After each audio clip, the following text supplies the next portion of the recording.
Assalamualaikum, salam sejahtera dan selamat kembali ke channel Abang. Hari ini Abang nak bercerita tentang sumpahan, iaitu sumpahan yang disampaikan yang berkaitan dengan kematian pemimpin-pemimpin dunia. Tonton video Abang daripada mula sampai habis, mana tahu ia memberi inspirasi untuk korang cerita dekat orang lain ke, cerita dekat bini ke, dekat anak ke, anak-anak buah ke, dekat atuk korang ke, nenek korang ke. Kutukan yang pertama adalah kutukan kepada Maharaja Nero, iaitu Maharaja terakhir Empire Rom kuno. Maharaja Nero adalah Maharaja terakhir Rom kuno yang memerintah di antara 54 Masehi sehingga 68 Masehi. Ramai orang tak suka dia dengan perangai dia yang tak senonoh. Antaranya lah dia pernah bunuh maknya dengan pisau. Dia pernah bunuh saudara dia yang bernama Britannicus dengan memberi arak beracun. Dia juga keruk duit negara untuk berfoya-foya dan melakukan pertunjukan teater besar-besaran. Gila kuasa, gila duit lah dia ni.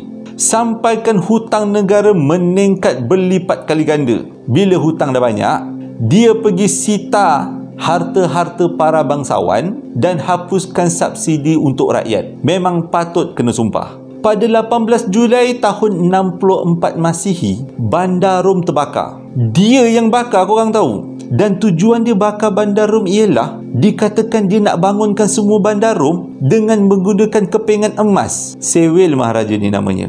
Tapi bila dia bakar Bandar Rom, satu Rom marah kat dia. Dia boleh tuduh orang Nasrani yang buat. Nak menutup kesalahan dia lah tu. Akibat daripada tu, kebanyakan ataupun semua orang Nasrani telah dihukum dengan berat semata-mata nak tutup kesalahan dia. Disebabkan dia ni terlalu zalim dan terlalu teruk, ada seorang dukun telah melakukan sumpah laknat pada dia. Bentuk sumpahannya ialah, dia kata adik kepada Maharaja Nero ni, iaitu Britannicus, pada suatu hari Britannicus akan datang dalam bentuk roh dan membunuh Maharaja Nero. Dia juga bersumpah penguasaan Maharaja Nero sebenarnya tak akan lama, akan tumbang dalam masa beberapa tahun lagi.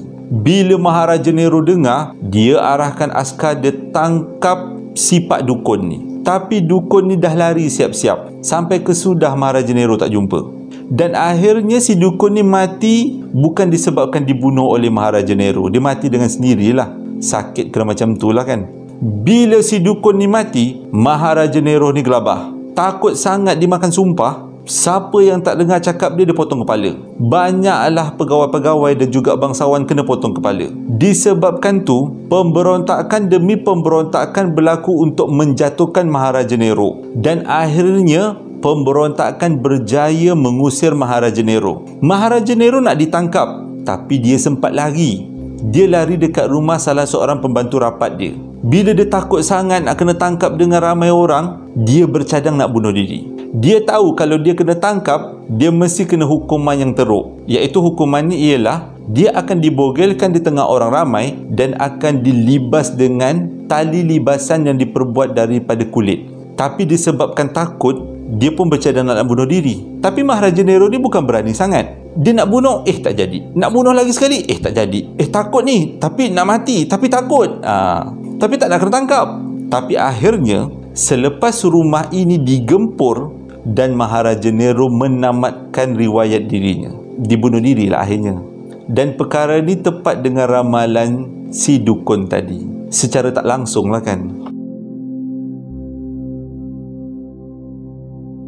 Sumpahan pemimpin yang kedua adalah sumpahan yang terjadi pada William Henry Harrison pada 1812. Cerita dia macam ni. Dalam memperluaskan wilayah Amerika Syarikat, Jeneral William Henry Harrison telah melakukan beberapa siri penaklukan, termasuk berperang dengan satu suku Indian di Virginia, di mana suku Indian ni dipimpin oleh seorang lelaki yang bernama Tecumseh. Betul ke abang sebut ni? Sebelum perperangan tu berlaku, sebenarnya si jeneral ni pernah buat perjanjian dengan Tecumseh supaya diorang ni hidup beraman damai lah, sama-sama hidup di tempat tu. Tapi si jeneral tak puas hati, dia tetap nak juga lakukan penaklukan atau pembesaran wilayah. Diserangnya kaum Indian yang diketuai oleh Tecumseh. Peperangan itu dimenangi oleh si general dan orang-orang Tecumseh termasuk Tecumseh sendiri sempat lari ke kawasan Indian yang lain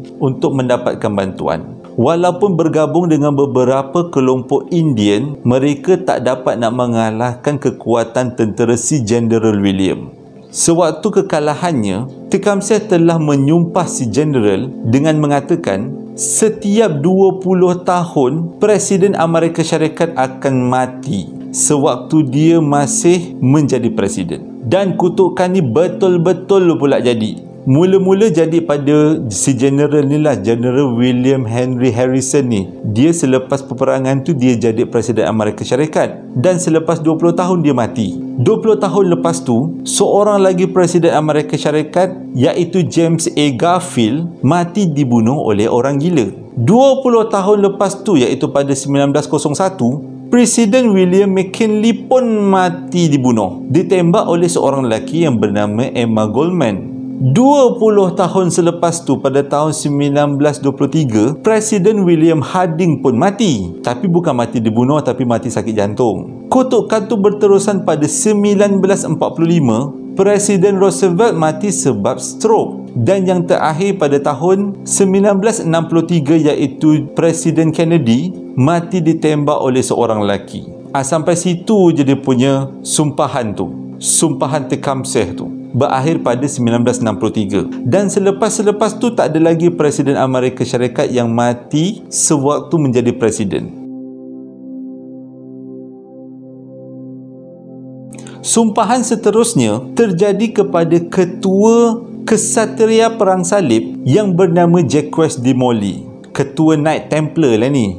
Selepas Perang Salib selesai, kebanyakan ahli Knight Templar hidup secara mewah disebabkan harta mereka banyak daripada rampasan-rampasan perang. Dan diorang pun ramai-ramai buat sistem pinjaman dekat Perancis. Jadi siapa-siapa yang tak cukup duit boleh pinjam dengan diorang. Macam chatty lah. Dan salah seorang yang berhutang dengan Knight Templar ni adalah Raja Perancis yang keempat. Tapi disebabkan terlalu banyak hutang dengan Kesatria Templar, Raja Perancis keempat mengelak untuk membayar. Lepas tu disebarkan satu fitnah, iaitu kumpulan Knight Templar ni sebenarnya mengamalkan ajaran sesat songsang daripada agama Kristian. Mereka difitnah bahawa harta-harta mereka yang banyak tu sebenarnya bukan didapat hasil daripada perang, tetapi hasil daripada rompakan besar-besaran. Pada 1307, kerajaan Perancis telah mengarahkan tenteranya untuk memburu kesemua Knight Templar. Diorang ditawan dan diseksa dengan teruk sebab dikatakan diorang mengamalkan sihir. Fitnah lain macam dia ni. Akhirnya mereka semua mati dibakar hidup-hidup. Sewaktu dibakar, ketua Knight Templar yang bernama Jacques de Molay tadi sempat melakukan satu kutukan sumpahan. Kutukan tu berbunyi, kutukan akan menimpa mereka yang melancarkan fitnah. Tuhan akan membalas kematian kami. Macam itulah sumpahannya. Dan nak dijadikan cerita, sumpahan ni betul-betul jadi. Beberapa tahun lepas tu, Maharaja Perancis yang keempat ni mati sewaktu tengah berburu dekat kawasan Jerman. Dan dikatakan kutukan ni berterusan sehingga Maharaja Perancis yang terakhir, iaitu Maharaja Louis. Dia dikatakan mati akibat dipancung disebabkan pemberontakan rakyat. Salah satu punca pemberontakan rakyat ialah rakyat benci dengan isteri si Raja Louis yang bernama Mary Antoinette, yang mana si Mary Antoinette ni terkenal sebagai seorang yang boros, suka menggunakan duit kerajaan untuk perbelanjaan sendiri secara berlebih-lebihan. Sebab itu rakyat mengamuk dan penggal si raja. Kutukan yang seterusnya adalah berkaitan dengan Presiden Amerika Syarikat, di mana terdapat satu kutukan, setiap Presiden Amerika Syarikat akan mengalami pelbagai bentuk musibah sewaktu penggal kedua pemerintahan diorang, seperti skandal, pembunuhan, rasuah.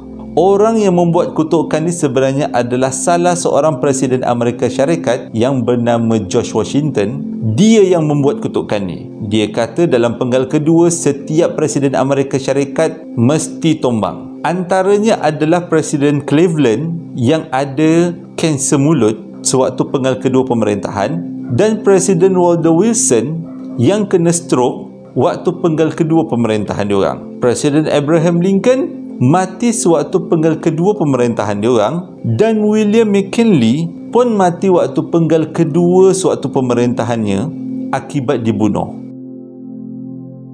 Terima kasih sebab dah menonton video abang. Abang harap ia memberi pengetahuan untuk kita semua. Hingga berjumpa lagi dalam posting abang yang akan datang. Assalamualaikum warahmatullahi wabarakatuh.